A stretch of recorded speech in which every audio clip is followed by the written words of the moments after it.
Organizations. Whether you're young or old, you either know about, work for, or have worked for organizations pretty much your entire life. So when you think of an organization, you think of Nike, Johnson& and Johnson, Walmart, Kroger, things that people use every single day. But what happens behind the scenes? Well, that's what I want to talk about today. Organizational communication. The things that make the motor of that boat go. Organizational communication, in so many words, is really an organization's way of helping individuals and themselves grow and reach goals. And the only way to do that is through communication. So today I want to talk just a little bit about the types of communication and how they're set up, norms and values, the culture of an organization, as well as how to manage conflict within an organization. So there are obviously types of communication within an organization in any relationship, but obviously we're focusing on organizations. So here we go. There is the first type, which is task communication. Task communication is exactly what it sounds like, the product of an organization, what we're putting out to the public. Whether it be our image or our product, we have to communicate on how we're going to do that and the most effective way to do that. Secondly, the next type of communication that follows that is authority communication, and that's setting up the hierarchy triangle of an organization. So who's at the top, who's below, and then who are the subordinates. And that helps keep an organization intact and keeping the leadership and the blame in the right places. The next type is the most important type, and that is the relational communication. This is how we start up, maintain, and continue success in our relationships, whether it be friendships, supervisor and subordinate relationships, or in some cases intimate relationships, but that's not really important at this time. Innovation communication is once we set up these relationships with the people around us, friendships, co-worker relationships, and even subordinate supervisor relationships, we then can start breaking through the problems in the organization. We can innovate new ideas, new task management, all these things that really help your organization grow. The last type of organization is political and influential communication. And this does not have anything to do with President Trump and the White House. This has to do with the people at that hierarchy pyramid that we talked about just a little bit ago. And it has to do with their decision making, why they make the decisions, and how they communicate those decisions, not only to the public, but also to the people below them on that pyramid. And that is exactly how the social ladder is kind of set up for communication in an organization. It starts with the purpose or the product, and it goes all the way down to the influence from your boss. Norms. They're in society, socially, economically, there's norms all around us. So what do norms look like in an organization? Maybe I should change first. Organizational norms are just as important as social norms. Me wearing a dress, trust me, wasn't as attractive as it may have looked. Pivotal norms are the norms that we have to follow. They're the 10 commandments of an organization. When you think of pivotal norms, think of things that are written down, the things that are pretty much given to you at orientation. Such as, you can't be on your phone, or you need to let us know 2 weeks in advance that you're going to not be at work. Or, if something does go down as an emergency, make sure that you have documentation of the emergency. Things like that are super important and must be followed, or the consequences could be as severe as getting fired. Now there's another type of norm, and this is the relevant norm. And these are norms that aren't necessarily written down, but as you go and learn and make these relationships, you learn about these things. For instance, not taking a break at a certain time, or not asking certain people for certain things because they might feel, I don't know how they feel about it, but you get the point. These relevant norms are norms that we aren't written down, but we follow them because if we don't, we break the norm of the organization, and then it's just really awkward from there. But the last type of norm is a peripheral norm, and these norms aren't necessarily written down, and there are really not even any consequences for them except maybe your own cheeks turning red. There are things like sitting in the boss's chair on your very first meeting because you don't know where to sit, or wearing the wrong type of clothes on Casual Friday because you thought casual meant sandals, and there's a strict no open shoes policy, right? Those type of things aren't necessarily any consequences. You just kind of look stupid. But that all has to do with values, and the values are the things that an organizational employee or member has to hold at a high standard. Because if you hold them at a high standard, you usually follow them. And values are the most important thing when it comes to culture, and that's what we're going to talk about next. Come on, Dane. Come on, Dane. Hey, Hayes. Yeah. Can I see you out here for just a moment? No, I'm on. Yes, sir. Okay. Yeah, you want to see me, sir? Yeah, You want to see me? I did. Okay, yeah. What's going on, sir? I wanted to talk to you for just Yeah, a moment yeah, away absolutely. from everybody else. Oh, that's okay. I'm just looking over the expenses Sure. Yes. for your spending account. Oh, okay. That's good. Got a couple questions. Okay. Shoot, yes, a sir. couple questions. Absolutely. I'm just trying to figure out Okay. how our business spent money at Cinemark. Cinemark. That was the Cineopolis, the movie theater. Okay. I mean, I can see what. Okay. Yeah. Things remembered. Things remember. Things remembered. I just feel like maybe. Yeah. Hold on. Okay. On. No, we're almost there. I still have just one more. Oh, couple. Okay. Couple. Spotify. Fanatics. I have answers for all those. I have answers for all.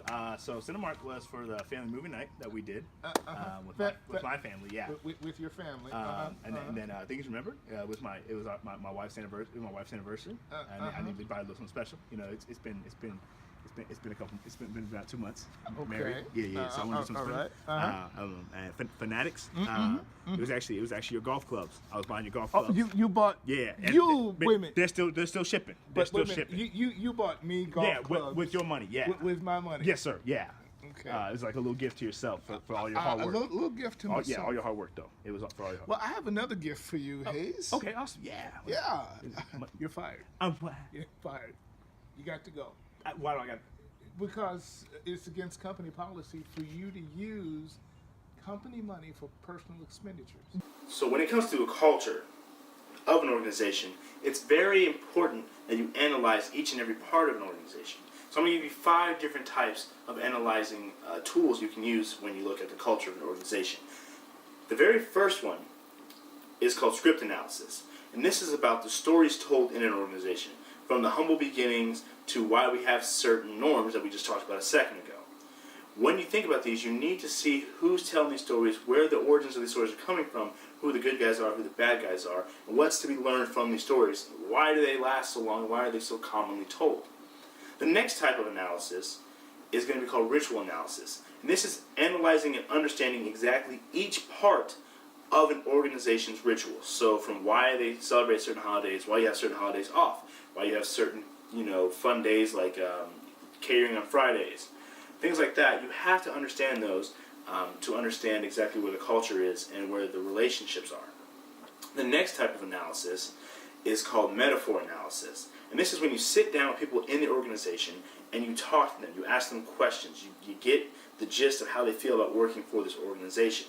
So when it comes to this organization, you must find the underlying consistent, solid proof of the way that things are in the organization. How's the culture? How are the relationships? How are the norms? Is it too strict? Is it not strict enough? Is there too many conflicts going on? This is how you find it out, by listening to a sample group of people and talking to them, because that's the only way you can ever really find a true answer to how the organization is, because it doesn't matter how they look on Twitter, it matters more about how they look behind closed doors. The next type of analysis is called reflective comment analysis, and this is where we look at decision making of the organization. So, Wendy's 4 for 4. How was that decision made? Who came up with that idea? Who put it into fruition? And who decided it wasn't going to be a limited time thing anymore? It was going to be an everyday thing. And who keeps adding stuff to this 4 for 4 menu? Because it's starting to get a little too much for me, honestly. And it's really starting to... Look, it doesn't matter. When you're looking at an organization, you have to figure out exactly where these decisions are being made and who's making them and who has a say in them. Do people get to vote? Do subordinates get to vote? Or is it just a supervisor, boardroom meeting, shut door, we'll make the decisions, you just have to follow? The last type is ethnography, and this is just observing how things run. What does it look like from a customer point of view, and how does it look like from a new hire point of view? When you're looking at how does training work, how do you get accepted, how do you get initiated? Things like that are things that are very, very important for a culture, because if there is none of that, then the culture seems lax. And if it lacks, then there's no real success in that organization. All right, hey, Keith has 10 minutes to see if he's almost done with those dishes. That's really important. Let's get them done. Tell me what is going on in here. What? No, don't put it. Give me the phone. Why are you not doing dishes? Nothing. Why are you not doing dishes? Put your glasses back on your face. I see you can't see nothing. You're texting with your readers on. Nah, give me the phone. We talk about this. Don't make me call your mama. You don't want me to call your mama. Nah, It was important. It was not that pretty. She's not even that pretty. I've seen her. She ugly. Now, conflict is something that happens in any and every relationship we have as humans. When you go through conflict, there are so many different ways to handle it. Immaturely, maturely, the right and the wrong. When it comes to organizational conflict, however, these relationships have a little bit more on the line because it can literally ruin a company. I mean, think about if Ben and Jerry had a breakup. Or how about when Mike and Ike switched their boxes to Mike's or Ike's? That there are about 5 to 6 different ways to really handle conflict. The first type is avoidance. And this is when you truly just avoid any kind of conflict and you just avoid the person or avoid the situation because you don't want to deal with it. On the extreme of that is accommodation. And this is when you just do whatever they want so that the tension and the conflict just go away. If you do that, then you're really honestly just hurting yourself. Another type is called competition. And competition is when you're really just worried about yourself. How can I be better than? How can I outdo? And all this does is just create tension between you and everybody else because you now are no longer part of the organization, but it's you versus the organization. And that never ends well for usually you who either gets fired or let go because you're just too much. But on the other side of that, it is called collaboration. And collaboration is when both parties come not meet in the middle at compromise, which we'll talk about in a second, but really find the pros and cons of each side and mesh them together to make a beautiful and ideal situation for everybody involved. Now, this is obviously the ideal, trophy idea of how conflict should go. Very rarely does it ever work like that because there's too many egos or there's too much conflict involved. So the next way to really handle it, and the most common way, is compromise. You may lose something in compromise, so maybe you don't get your whole idea of your plan for the organization, but parts of it get to be taken, and other person's parts get to be taken, and then you meet halfway in the middle so that everybody's happy or maybe just content, but there's still success and nobody really gets hurt. That's how we deal with conflict in the organization. Hey ladies, how you doing? All right. You It's Friday. you get that project done? No, I didn't do that. I'm 22 years. So I stayed up too late. You know me. ESPN and alcohol. It's not good. It's bad.